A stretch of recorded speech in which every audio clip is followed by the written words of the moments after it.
So moving on to question number 10.2, what is the shape of the wave front in each of the following cases? तो ये 3 cases हैं, इनमें wave front के shape के बारे में पूछा गया है। तो बड़ा ही आसान क्वेश्चन है। तो light diverging from A point source, यहाँ से लाइट, ये सोर्स है, यहाँ से लाइट इमर्ज हो रही है, डाइवर्ज हो रही है। तो किस तरीके से लाइट या वेव फ्रंट्स किस तरीके से बनेंगे? ये स्फेरिकल शेप में ये वेव फ्रंट्स बनेंगे। ये सारे स्फेरिकल हैं, ठीक है। ऑल्दो मेरी ड्राइंग बहुत अच्छी नहीं है, लेकिन ये स्फेरिकल शेप में है, ठीक है।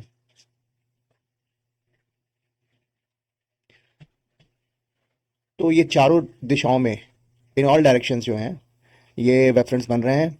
और अगर मैं इस वेव फ्रंट को कंसिडर करूं, इस वेव फ्रंट को, तो सारे के सारे पॉइंट, जो भी पॉइंट्स हैं, ये सारे पॉइंट्स पर जो वेवलेट्स हैं, they are in the same phase in all characteristics. ये सारे के सारे सेम है।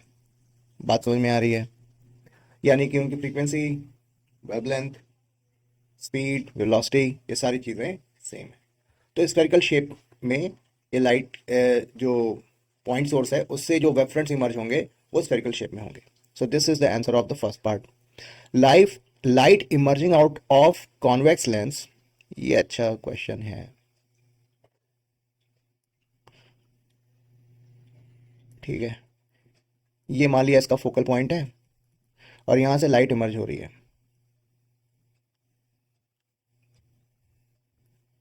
इस तरीके से। तो जैसे ये स्ट्रेट डायरेक्शन में जा रही है, ये ऐसे जा रही है, ये ऐसे जा रही है। अब आप ये देखो कि लेंस के अंदर इन्वायरमेंट चेंज हो रहा है। यानी बाहर जो रिफ्रैक्टिव इंडेक्स है वो 1 है, और ये N2 जो है वो क्या है, 1.5 है। तो डेफिनेटली इसकी स्पीड जो है वो घटेगी। लेकिन जो एजेस पे आप देखो, कॉन्वेक्स लेंस जो है वो थिन है, तो इसको सेकंड इन्वायरमेंट में रहने की अपॉर्चुनिटी जो है वो कम मिली, और थोड़ा सा ही इसने टाइम स्पेंड किया और ये बाहर आ गया। तो अगर देखा जाए तो जब तक ये वाली लाइट यहां पहुंचती है, तब तक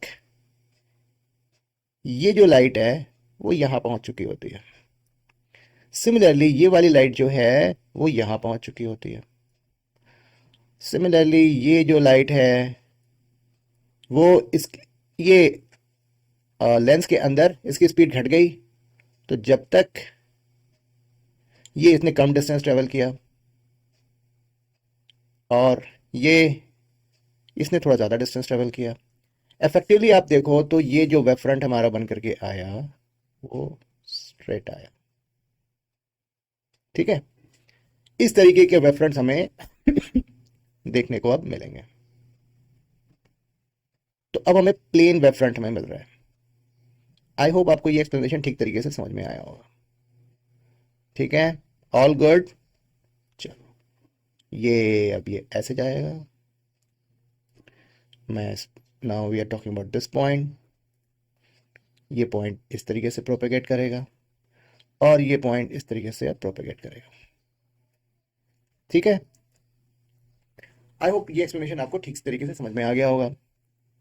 अभी सी पार्ट के बारे में बात करते हैं। The portion of the wave front of light from a distant star intercepted by the earth.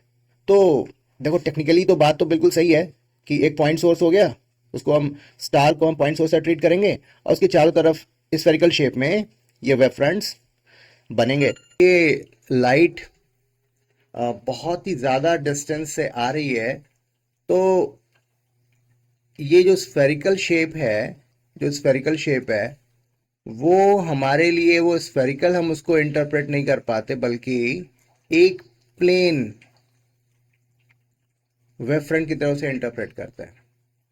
तो हमें इस तरीके का प्लेन वेव फ्रंट हमें मिलता है। तो यानी कि सन से जो लाइट आ रही है वो हमारे लिए एक प्लेन वेव फ्रंट है। टेक्निकली यस, डेफिनेटली वो स्फेरिकल शेप में है, लेकिन उसका रेडियस बहुत ही ज़्यादा है, तो वो हमारे लिए एक तरीके से प्लेन वेव फ्रंट है। जैसे मैं एक और एग्जांपल दूं, अर्थ अर्थ तो स्फेरिकल है ना। क्या हम अर्थ का के रेडियस को हम फील करते हैं? मतलब ये जो कर्व है उसको हम फील करते हैं? नहीं करते। हमें लगता है कि अर्थ जैसे इंटरप्रेट होता है वो ऐसा लगता है कि ये प्लेन अर्थ है। अर्थ बिल्कुल प्लेन है। उसी तरीके से ये जो वेव फ्रंट्स हैं हमारे लिए, अगर बहुत ही ज़्यादा डिस्टेंस से आ रही हैं तो ये हमारे लिए एक प्लेन वेव फ्रंट की तरह बिहेव करती हैं। ठीक, ये बड़े आसान से क्वेश्चंस थे, लेकिन एक्चुअली ये इम्पॉर्टेंट हैं। जो कंसेप्ट को बिल्ड करने के लिए ये सारे क्वेश्चंस काफ़ी इंपॉर्टेंट है, इसलिए मैंने धीरे धीरे अच्छे से आपको एक्सप्लेन करने की कोशिश की है। Moving on to the next question, जो कि काफ़ी ज़्यादा आसान है, क्लास 10th स्टैंडर्ड का है ये तो क्लास 10th स्टैंडर्ड का क्वेश्चन है। तो एन की वैल्यू क्या होती है? Speed of light in air divided by speed of light in glass.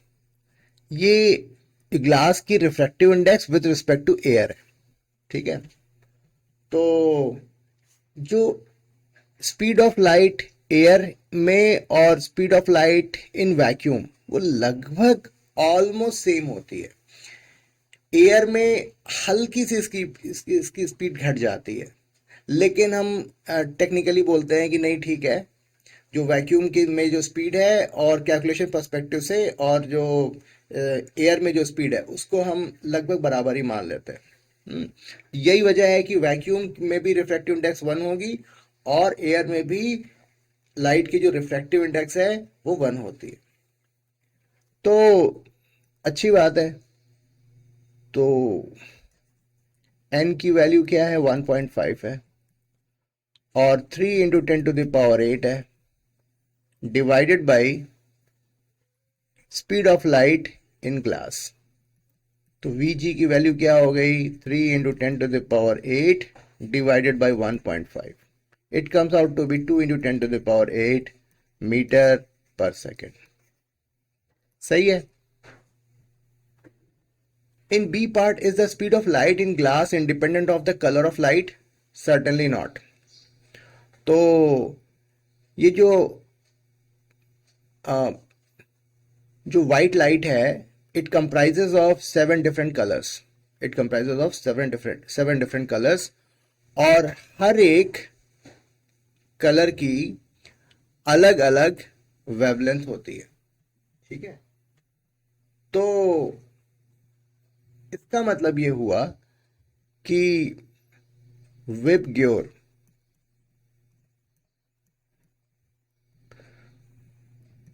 तो एक स्पेक्ट्रम हमें मिलता है जब हम प्रिज्म से लाइट को पास कराते हैं, तो ये लाइट जो है अपने अलग अलग कलर्स में ये स्प्लिट होती है। ठीक है, ये क्लास 10 स्टैंडर्ड में भी हमने पढ़ा हुआ है। तो जो सबसे कम बेंडिंग जो होती है वो रेड की होती है, और सबसे ज़्यादा जो बेंडिंग होती है वो वॉयलेट की होती है।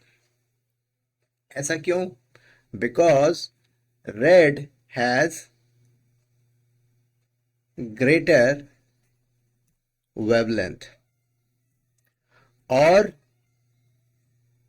ये लेसर वेवलेंथ वॉयलेट का होता है। इसका मतलब ये हुआ, sorry, lambda of red is greater than lambda of violet. तो which of the two color red and violet travels slower in glass prism? तो एक और फॉर्मूला हमें पता है, V is equal to new lambda. तो ये न्यू है और ये लैम्डा है। ठीक है, तो एक we must remember one thing: when electromagnetic wave, it means light, when it enters from one medium to the another medium, इसकी फ्रीक्वेंसी चेंज नहीं होती, इसकी frequency, it's frequency remain same. तो इसका मतलब ये हुआ कि न्यू जो है ये कांस्टेंट है। तो can we say v is proportional to lambda? Yes, definitely. तो इससे हम ये कह सकते हैं कि v जो है, velocity of red will be greater than velocity of wallet. ठीक है, तो ये इसका आंसर हुआ सेकंड पार्ट का। तो रेड और वॉलेट में कंपैरिजन हो रहा है, तो कौन सा स्लोअर मूव कर रहा है? तो वॉलेट स्लोअर मूव करेगा और रेड कलर जो है वो फास्टर मूव करेगा। इसीलिए जो डेंजर सिग्नल्स हैं वो रेड कलर से के होते हैं, क्योंकि वो काफी दूर तक वो ट्रेवल करता है। ठीक है। In a Young's double slit experiment, the slits are separated by 0.2 mm. दो स्लिट के बीच की जो डिफरेंस है वो, the slits are separated by 0.28 mm. तो ये जो डिस्टेंस है 0.28 mm है।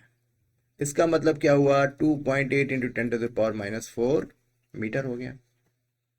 And the screen is situated 1.4 metre away.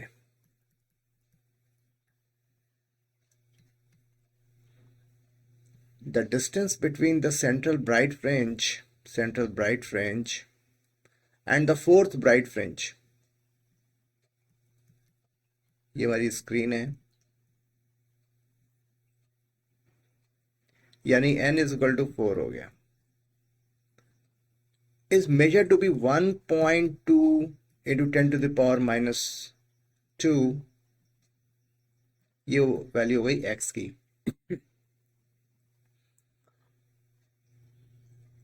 तो determine the wavelength of light use in the experiment. तो यंग्स डबल स्लिट एक्सपेरिमेंट में जो फॉर्मूला हमने यूज करना है वो है x is equal to n d lambda upon small d। ये क्या है? कैपिटल D है। ये क्या है? स्मॉल d है। और ये x है और ये n है। तो we will put the details over here. 1.2 into 10 to the power -2 और n की वैल्यू हो गई 4, d की वैल्यू क्या हो गई? 1.4 और lambda divided by 2.8 into 10 to the power -4। Simple है, अब इसे आसानी से सॉल्व कर सकते हैं। 1.2 into 2.8 10 to the power -6 divided by 4 into 1.4. It comes out to be, on solving, 6 into 10 to the power -7 metre आ रहा है। 6 into 10 to the power -7 metre आ रहा है। तो इसे हम लोग नैनोमीटर में कन्वर्ट कर सकते हैं। तो 6 into 10 to the power -7 into 10 to the power 9 nanometer. It means 600 nanometer. Good. So this way we have got the answer of problem statement 10.4. So this was all about these questions. If you like this video, then please do like, share and subscribe this channel, and God bless you all.